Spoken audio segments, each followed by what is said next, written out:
Oke, selamat siang. Yang memakai motor pertama dengan 2017 tahun 45 Di sini akan memberikan review tentang buku William Louis K-Physics A Very Short Introduction. Pertama, ada beberapa itu tas buku sendiri. Nah, buku ini memberikan pengantar singkat mudah diakses, namun komprehensif mengenai prinsip fisika dan bagaimana metode fisika digunakan untuk memahami penting buku. Dari skala 5, 4,5/5 sangat cocok sebagai buku pengertian dasar primer bagi mahasiswa baru atau pengantar sebelum masuk ke materi matematika dan komutasi yang lebih berat di fisika. Nah, apa sih bukunya? Itu cakupan materi ini, bukunya mencakup secara formula fisika seperti penemuan hukum Kepler dan Newton, pembentukan tata surya, seismologi, dan struktur internal bumi, gravitasi, panas bumi, dan medan magnet. Kelebihan dari buku ini itu pertama, konseptual historis menjelaskan mengapa dan bagaimana metode geofisika berkembang, bukan sekedar memberikan rumus, misalnya menjadikan awal mula penemuan bayangan inti bumi, yaitu Core-Shuttle atau Beno Gutenberg. Lalu relevansi modern mengintegrasikan metode modern seperti geodesi satelit, GPS melalui misi satelit GRACE and GOES. Lalu visual yang jelas memiliki ilustrasi yang menyederhanakan konsep kompleks seperti penjelasan kromoseismik dan tomografi. Untuk kekurangannya sendiri yaitu karena ini adalah very short introduction, metode geofisika terapan atau applied geophysics untuk eksplorasi migas atau mineral seperti detail penggunaan software atau metode geolistrik elektromagnetik secara mendalam tidak dibahas secara ekstensif. Buku ini lebih berfokus pada geofisika global atau global geophysics. Refleksi saya. Oh ya, untuk ringkasan dari bab utama itu sendiri.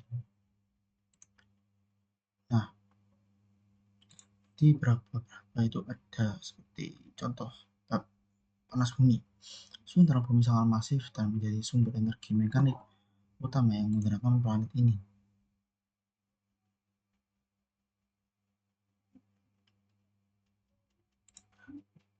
Panas internal ini utamanya bersumber dari dua hal, peluruhan isotop radioaktif seperti uranium dan potasium di kandungan. Serta panas primordial merupakan sisa-sisa energi dari masa awal pembentukan bumi ketika material-material baru berusaha menuju inti. Lalu ada mekanisme transfer panas. Energi panas ini berusaha melepaskan diri ke permukaan melalui tiga cara, ini radiasi, konduksi, dan konveksi. Lalu ada konveksi mantel dan tektonik lempeng. Aliran konveksi pada mantel bumi bertindak sebagai mesin yang menggerakkan pergerakan lempeng tektonik. Atmosfer yang menua, dingin, dan pada akhirnya akan tenggelam.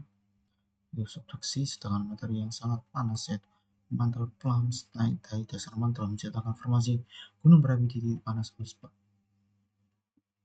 Medan ini dinilai medan magnet yang dihasilkan oleh dinamo geomagnetik dari pergerakan besi cair turbulen di luar bumi. Menariknya, mineral ferromagnetik tertentu dalam batuan seperti magnetit dan hematit memiliki kemampuan merekam arah medan magnet pada saat batuan tersebut terbentuk dan mendingin melewati batas titik Curie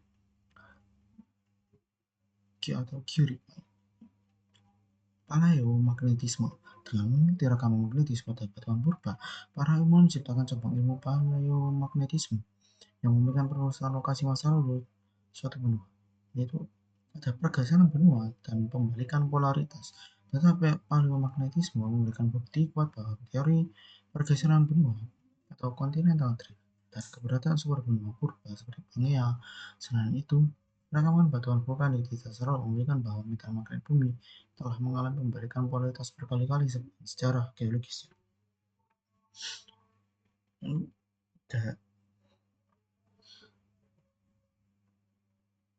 Gravitasi dalam bentuk bumi tidak bergerak sempurna karena rotasi dan gaya sentrifuga yang dihasilkannya. Bumi sedikit menggembung di bagian ekuator dan memipih di bagian kutub. Dalam pemodelannya, geofisikawan menggunakan pendekatan untuk matematis yang disebut ellipsoid referensi, sedangkan permukaan ekuipotensial gravitasi aktual yang berkembang disebut sebagai geoid. Pengukuran dan koreksi gravitasi Alat ukur yang dimenggunakan gravimeter sangat sensitif terhadap perubahan gravitasi akibat perbedaan posisi dan elevasi. Oleh karena itu, data gravitasi harus dikoreksi untuk mendapati anomali Boger atau anomali ultraviolet free air correction yang berfungsi untuk mendeteksi variasi kekuatan batuan di bawah bumi. Lalu ada prinsip isostasi atau beban topografi bumi seperti pegunungan tidak yang bertumbuh di permukaan, melainkan diimbangi, dikompensasi oleh akar berkepadatan rendah di mantel-mantel. Prinsip ini serupa dengan balok kayu yang mengapung di air dan dapat menjelaskan fenomena uplift, daratan yang terjadi setelah hilangnya beban gletser raksasa dari zaman es.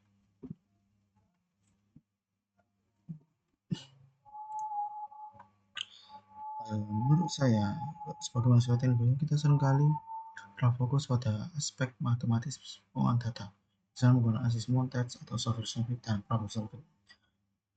Buku ini menjadi pengetahuan yang menyegarkan tentang big picture atau gambaran besar ilmu geofisika. Kita belajar bahwa geofisika bukan hanya tentang mencari anomali untuk eksplorasi sumber, tapi juga tentang memahami dinamika planet kita dari inti bumi hingga pergerakan lempeng litosfer.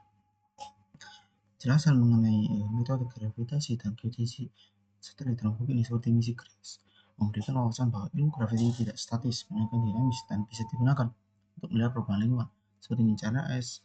Ini sangat relevan dengan studi gravitasi dan magnetik yang kita pelajari. Membaca buku ini menemukan kembali apresiasi terhadap dasar ilmu seperti hukum Newton,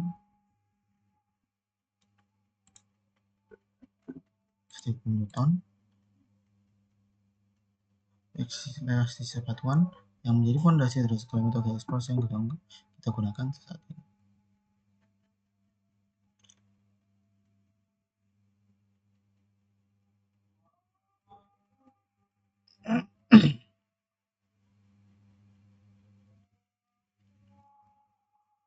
Buku ini juga sangat dirumuskan walaupun urut-urutannya ringkas, isinya padat, dan berhasil menjelaskan konsep-konsep fisika bumi yang kompleks dengan bahasa yang elegan dan mudah dimengerti, tanpa harus membebani pembaca dengan penurunan rumus penting yang terlalu rumit. Saran penyampaian di belakang ini Anda bisa berbicara agak lambat. Buku ini berfokus pada geofisika global. Ini dijelaskan dengan runut bagaimana gempa bumi melepaskan energi elastis yang menjalar seperti gelombang P, gelombang S, dan gelombang ruangan.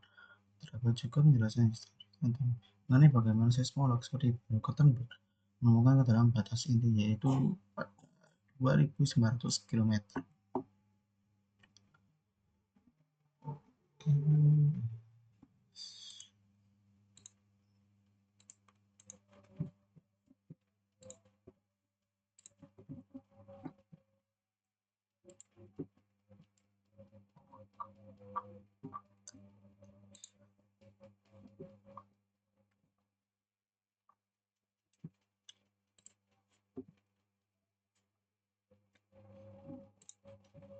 Oke, selanjutnya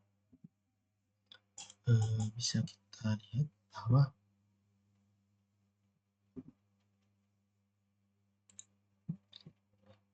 oke, kita stop record.